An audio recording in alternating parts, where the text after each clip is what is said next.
So, baggage claim. I'm appreciating your character. You know, I have to tell you, playing Catherine in Baggage Claim, David E. Talbert gave me an opportunity to bring something that I've not really had a chance to do in my career, which was a beautiful arc uh, with the character. And he gave me the freedom to come off the script, which he wrote, and give depth to Catherine. And I was very appreciative of that. And I don't say this often, but I was very proud of my work in this movie. Were you? Yeah. You should be. I am. You I should am. always be proud of your work. We love Well, you. all right, I'm trying to be humble, child. You know, please. You know I'm fabulous. Get the hell out of here. Anyway, go on. We know you fabulous. We know you are fabulous. Oh, you know, humble and all. Slight humility. No, look, you have to say you're fabulous. Who will? Who else All right, will? everybody does. But listen, I tried to say something profound. It didn't work. So just go and tell everybody I'm fabulous in the movie, and I will agree with them. Humbly. Well, you did play the mother, and you've Look. been called the Black Mother of Hollywood. How do you feel about that, Jenifer? Listen, people ask me, Jenifer, why do you always play the mother? I tell them, for that kind of money, I'll play the daddy. Hello. No, I've never been an ingenue, and actually, I really, truly try to honor the African American middle-aged woman. There's a great responsibility in that, we being Mother Earth and all. You know, when African American women see me in airports and that sort of thing, and they come up, and the kids, you know, you remind me of my aunt, you remind me of my mother, you know, an older sister, and that's because I really try to bring the true nature, which is sassy, which is hard love, which is intelligent and warm-hearted at the same time. So I've really tried to honor the mother roles and aunt roles. Yeah. So with this character, Mother's kind of stepped in. She had some things to say about her oldest daughter not being married. Catherine's a little insecure and some dysfunction going on there. Yeah. But she comes around. She comes around. Yeah, she's married 5 times. So she wants her daughters to be married. Yeah. She wants them to be settled and safe. But she gets so desperate that she forgets about LOVE. But she comes around. Yeah. She knows better. And she just, sometimes we get lost. We get lost in, especially trying to run somebody else's life. Yeah. I mean, really. Yeah. So, with you as Jenifer Lewis, have you gotten lost in love personally? Wow. I was just talking about this. I have been in 4 long relationships. Really? I've never been married. I've never given birth. I have an adopted daughter.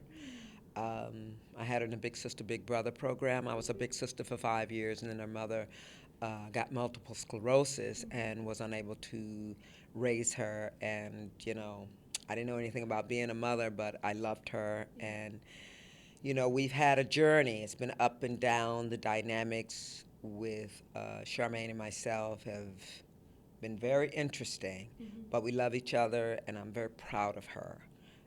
It was, in fact, the greatest thing I did with my life. I mean, she did as much for me as I did for her. I, quite frankly, don't know if I'd be here if I hadn't had Charmaine in my life. Sounds like true love there. There's the love with my daughter, and I love children. Like I said, I never gave birth, but I really, truly love children. But so I've got everybody else's child, honey. So I didn't need to. You feel I didn't. Yeah, there. I didn't need to. The true maternal feelings are inside of me, so I'm able to bring that to the screen and television. And I'm very grateful for people say, the mother, mother. Well, listen, it pays the mortgage. Please, I'll play the mother. That other word that goes with it. Careful now. That's what I was before I played the mother. But yeah, all right. Well, what do you think? Now, we watched this character that Paula Patton played make plenty of mistakes when it came to trying to seek out a man. Not necessarily the best route to find a mate. Ooh, yes, I know, but I think the character that Paula played, if she had had a mother that had paid more attention to her, Okay. she wouldn't have been so confused about it all. But when the mother, my character was married 5 times, so who was she to tell anybody anything? Right. But what she knew deep in her soul was how much she did love her daughters. She just didn't know how to love them. Right. Yeah. Yeah. So, what do you think some of the most common mistakes are that women are making these days when it comes to? Well, I think women think they have to be married. And like I said, I've never been married, and I think that you really have to love yourself, which sounds like a cliche, but you have to do the work on yourself before. And I just said that in the other room. What I keep in my mind and soul is to love yourself so that love will not be a stranger when it comes. You see, you'll know it when you see it. And what I think a lot of women have trouble with is patience. Yeah. They become one age and they go, oh my God, I got to get a husband. And there's so many marriages that don't work because of that.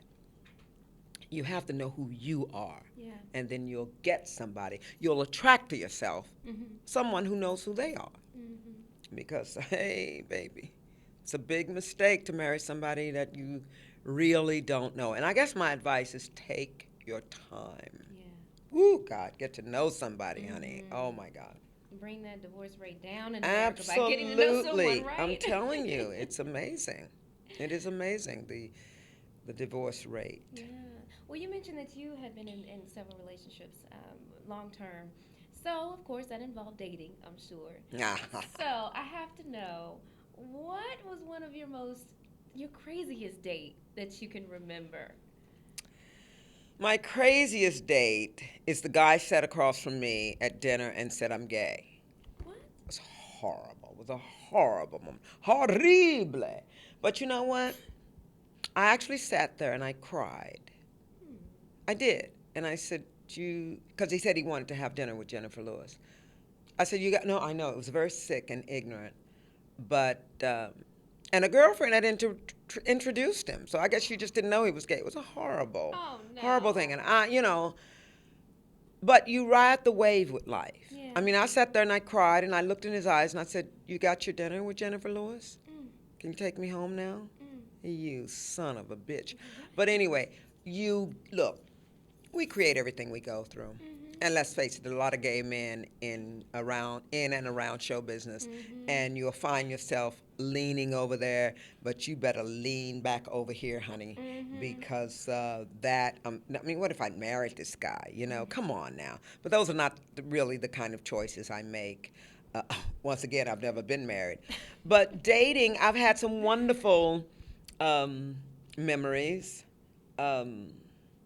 One guy sat across from me, and he looked at me. He said, oh, God, it was a beautiful moment.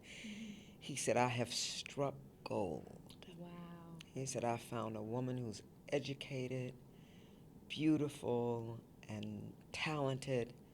I've struck gold. And I thought that was so sweet. Of course, it turned out to be an asshole. But listen, the beautiful moment on a date I went on is I went away with this guy, and it was my birthday. It was a spa, and I went downstairs and had to scrub and the this and the that and the facial and the nails and toes. And I came back to the room, and he had sprinkled roses. Yes, from the door all the way into the room by a fireplace. There was candles lit. And I was like, oh my God, it was something out of a movie. And it was so from his heart and soul. And there was no sex. We just kind of laid in bed and watched Dave Chappelle and laughed. Intimacy. It was a great evening. I'll never forget that time. It just was natural and fun and romantic, and that was a great memory. But did he turn out to be an asshole too? No, he did not. Good. Some emotional problems, but educated, good looking, smart. I find that a lot of African American men have not dealt with the emotional aspect of their being. I love them. Yes. I've dated outside the race a couple of times, but I love black men. I love them. Mm-hmm. But y'all, get a little therapy, will you? Mwah. Yeah. Tasty. I had that conversation with Boris. Yeah. He said he went through therapy. Yeah, you've got to get some help. I mean, because, let's face it, our parents were 3 generations from slavery. Yeah. There's a lot of stuff going on, even in the DNA and genes itself. Come on now. So my suggestion to not only African American men, but Jesus, everybody out there, white, black, green, Cambodian. I went out with the Cambodian ones, a Vietnamese, a Korean. One-time girl. I went out with, Armenian, Chinese man, very nice. Yes. Oh, I've had them all. That British guy was I don't know. But there were many, and, too many, but what are you going to do? Definition of a diva? Okay, Girl, okay. Look, you got to serve. You have to to. serve. And you know what? I'm leaving living. And what's it about? If you're single, Why have not? some sex. Use a condom. Please use a condom. Oh, my God, would you please use a condom? You know what? I want to say something to African American women Come since on. I've been I'm one. talking about You can talk to me. yes. Come on, I'm one. But you look like you already do it. I want to talk to the sisters. Okay.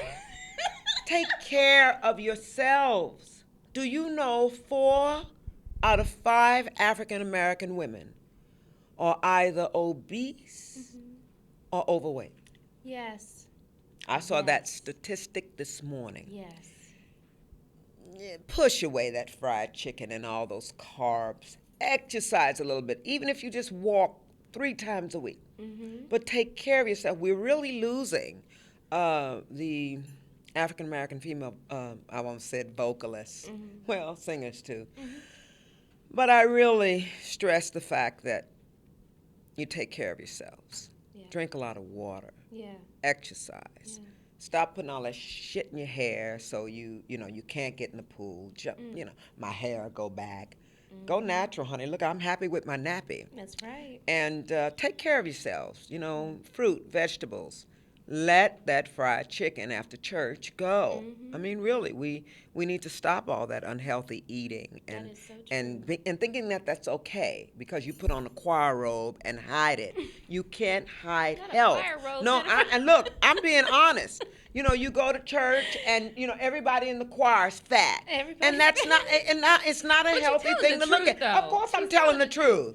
Jenifer Of Lewis course, is I'm telling the truth. Yes. I want our people, and for that matter, everybody. Everybody knows America's obese. Yeah. But I'm speaking specifically to you all because I can. I don't care what you think about me. Right. I know everybody loves me. I told Michelle Obama, black people do not like me. They love me. And they love me because I love them. It's true. And you'll I tell love us the entertaining. Absolutely. And I want them to take care of themselves. Yes. That is so true. Absolutely. And really, that even translates to the whole relationship talk, too. When you take care of yourself, Thank you. you also get In people that want every to way. take care of you. Thank you. That's Thank right. you. Jennifer, thank You're you so adorable. much. St. Louis Thank girl, home you. girl. St. Louis is in the house. Larson and Ken Love. You better show us. Show me state. Missouri's the show me That's state. right. All right, That's baby. right. Thank you. Thank you so Absolutely. much.